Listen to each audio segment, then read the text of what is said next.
know the worst part is, I filmed this exact video yesterday. I've got all my notes. Well, I've got the notes here, and I filmed this exact video yesterday, and it just didn't record.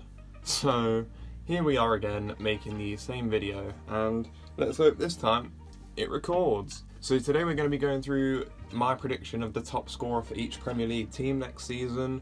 I thought it was an interesting video. I mainly wanted to make it before I make my Premier League predictions because I want to wait a bit longer until I make the actual Premier League predictions as like a table kind of thing, because big transfers could happen and that could swing me a bit. I'm quite set on what I think, but something could change and that could shift my opinion drastically. Right, starting off with Arsenal, I've gone for a new signing, Gabriel Jesus. He's better than anyone they've got, really. The only other contender I really see even challenging him for this is Saka. Saka's great, and I love watching Saka. One of the best players in the Premier League at his age as well. But for right now, I just think Gabriel Jesus is going to be very good to watch. And I think people are going to be surprised on how good he does. But I also think he might not always play centrally. I think he could play off the left, he could play off the right if he wanted to. Or through the middle. It's quite a fluid attack now. Jesus will probably get around, I'm saying 14, 15 goals in Premier League, by the way this is. It's all in Premier League. So I reckon he'll get 14, 15 goals, which is really good for Jesus. He won't get as many chances as he does when he played for Man City. That is something that people have questioned about all these Man City players, like Sterling, who went to Chelsea, who we'll talk about later. But it is interesting to say, these players won't get the chances, so they won't score goals. Jesus is clearly a great striker, but he just never really got given the opportunity.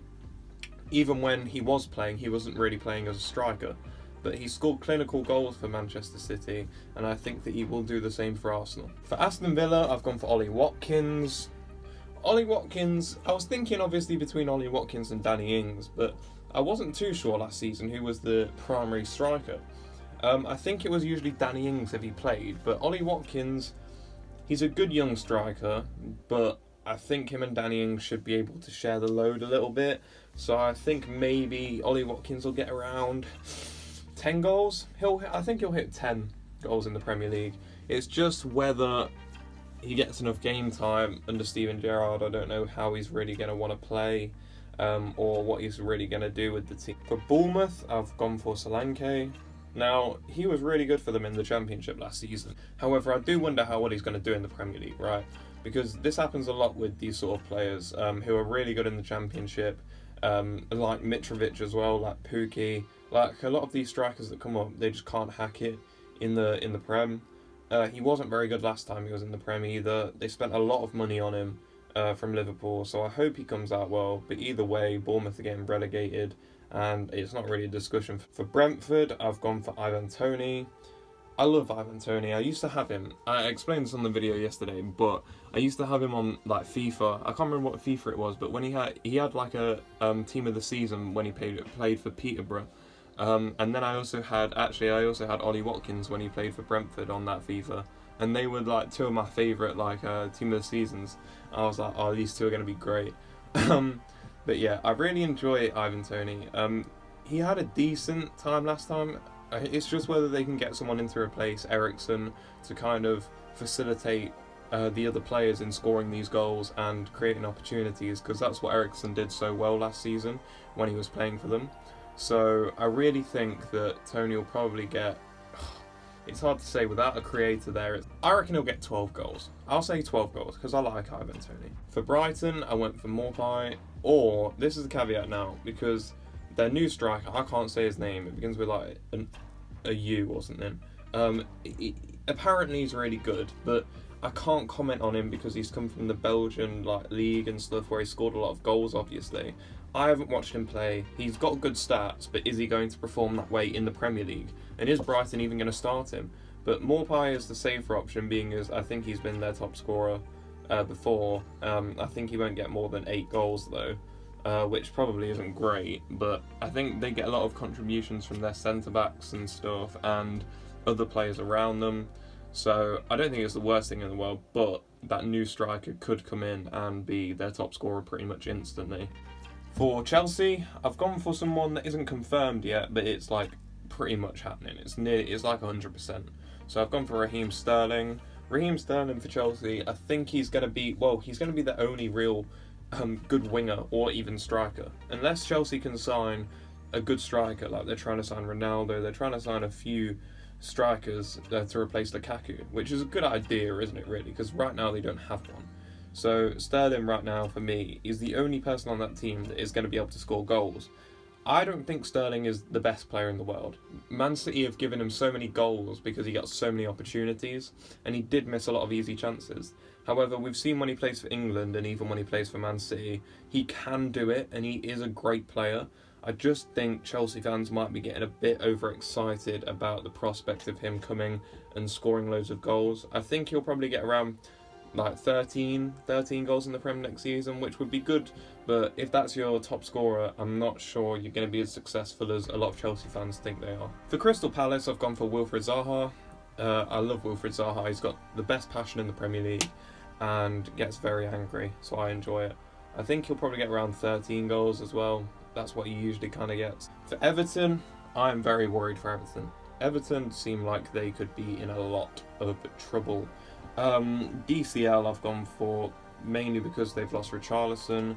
This is on the basis that DCL doesn't just get injured again for the whole season. I'm concerned about him just getting injured again because he could very well just get injured and that could be it.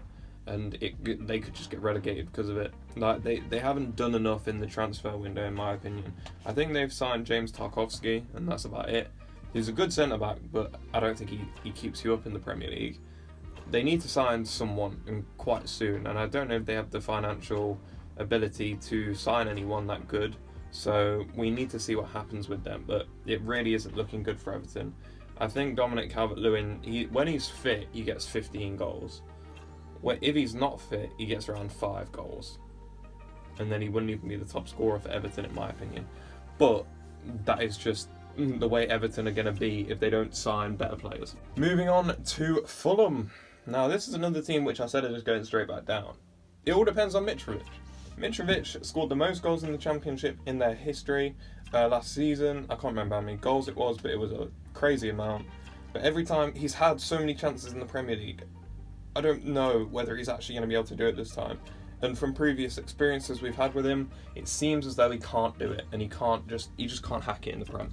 But I think he gets around 10 goals if he's lucky. For Leeds, I really didn't know for Leeds, because Patrick Bamford is obviously the shout, but then you've got, he might be injured all the time again, and how fit is he going to be? If Rafinha was staying, which it really doesn't seem like he is after Jesse March's comments, I would have gone for him. Jack Harrison's not a bad shout. If Patrick Bamford stays fit, then I think it'll be him. But we haven't seen him play for a while. Same as Dominic Calvert-Lewin. He could get 15 if he's fit, could get about 5 if he's injured the whole time. For Leicester City, I've gone for Jamie Vardy. I actually reckon Jamie Vardy gets 18 goals this season. As long as he stays relatively fit. His goals per 90 last season was crazy for how little he played. It was great, and he still finished on quite a lot of goals as well. So Jamie Vardy for me for Leicester, and people are writing him off. I saw Spencer Owen writing him off, saying, he's going to decline this season. He had, statistically, he had a great season last season for the amount of games he played. I think people are forgetting just because he was injured. When he did play, this man was one of the most clinical players in the whole of the Premier League, and people forget that. And I'm just like, he's going to be great, and he might not have long left, but I haven't seen him slow down yet. I've seen him get injured more, but I haven't seen him slow down when he's on the pitch, and that's the difference. He's not slowing down on the pitch. He's still at that level where he can score goals. And people are like, you have to phase him out. Why do we need to phase him out when he's playing at that top level when he's playing? People have seen his goals per 90. People have seen his goals last season when he had injuries. He's going to be great, I promise you. In my FPL as well, if you've seen that video. A great player.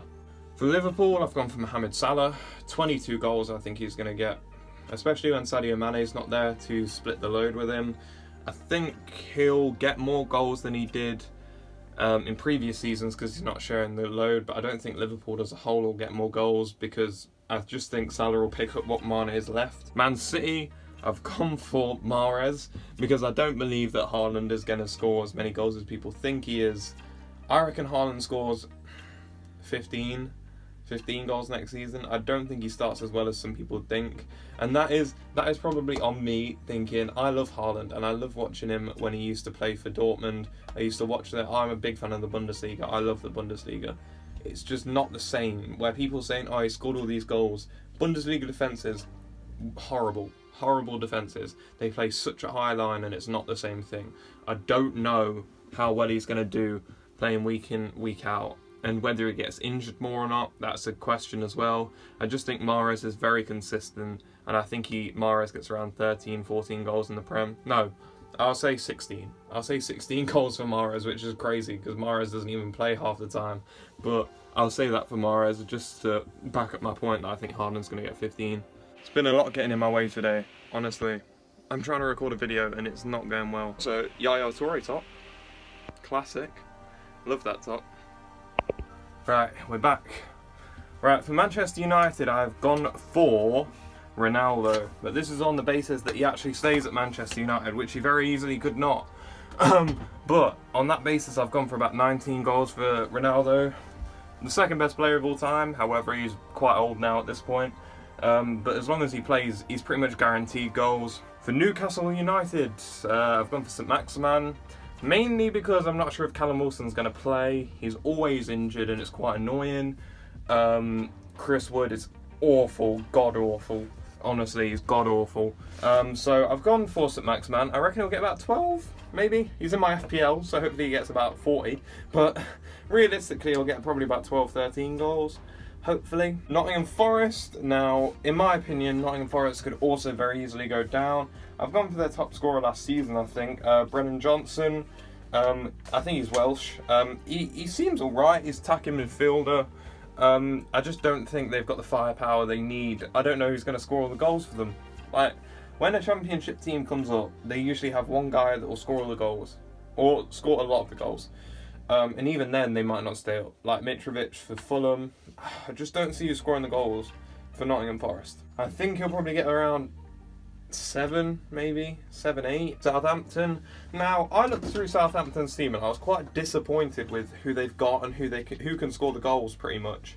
And I've just gone for Ward-Prowse. I think he'll get about 8 just off set pieces, to be honest. He's a really good player, obviously. And it's a bit disappointing he doesn't get in the England team as much as he probably should. But he is a great player and I really like him. For Spurs, I went for Harry Kane. This season, being as he's probably not going to have a Mardy at the start of the season and want to go to Man City because they've already got Haaland, I'm assuming he's going to play well the whole season. And the fact that he is cheaper than Son on fantasy football is a joke. He's going to score around 21 goals, I think. For West Ham, now, they need to sign a striker, in my opinion. They don't have anyone other than Antonio. Now, Antonio is a great striker. I reckon he probably gets around 15 goals if he plays. However, he needs someone because he usually gets injured. So last season, he didn't really get injured. He played most games. However, it's inevitable that he will get injured. His injury record is horrible. So hopefully they get someone in to help him. But yeah, for West Ham, Antonio. For Wolves, I've gone for Neto. Now, people will probably be annoyed that I haven't gone for Jimenez, but the truth is he just hasn't been the same after coming back from that head injury, and that's just the truth. And I know it's the hard truth, but in all fairness to him, he's done well getting back to this position where he's starting for a Premier League team coming back from that anyway. I really want him to do well, and I hope he scores loads of goals, but I just don't see it happening as much as he used to anyway. So I've gone for Neto. I reckon he'll score around 10 maybe, which isn't a bad contribution. Good young player, and he's going to do really well. So anyway guys, that is the end of the video. If you have watched this far, I really do appreciate you, and thank you for watching. Please like and subscribe.